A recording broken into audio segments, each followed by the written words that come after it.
কিসের জন্য? আমার মেয়েরে প্রথম 1:00টার দিকে জায়গা পাঠাইছি।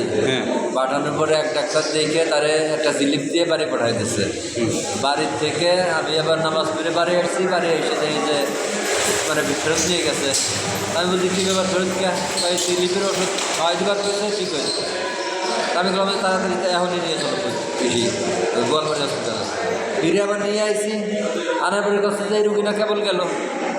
আমি বলতেছি কেবল গেল, ঠিক আছে, কিন্তু এইভাবে মুখ দিয়ে বুগলা উঠতেছে, নাক দিয়ে রক্ত বেরোচ্ছে, এই রুগী কীভাবে ফেরত দিলেন? কাছে যে ডাক্তার দেখছিল সে তো নাই। তা আমি বললাম যে সে নাই, সে গেছে কোথায়? কয় যে তার ডিউটির শেষ। পরে আমি বললাম যে তাহলে এখন কী করা যাবে? পরে আর কি বললো যে কী করেন ওই অক্সিজেন ধরান। অক্সিজেন ধরানোর পরে আমার ওই সিলাইন এনে দেওয়ার বললো, সিলাইন দিছি। সিলাইন এনে দেওয়ার পরে কত ইমার্জেন্সি ফরিদপুর নিয়ে যেতে হবে। এর ভিতর মাত্র 15 মিনিট টাইম। এর ভিতর আর আমি খালি বাড়ি গিয়েছি, এসে দিই যে আমার মেয়ে মারা। কত বছর বয়স? 18 বছর বয়স। এমনি হলো কালকে হলো বিরিয়ানি খাইছে, আর বিরিয়ানি না মানে পোলাও আর খাইছে, রোস্ট খাইছে, এই হলো খাইছে। তার জন্যই বই করছে রাত্রে 2-3 বার।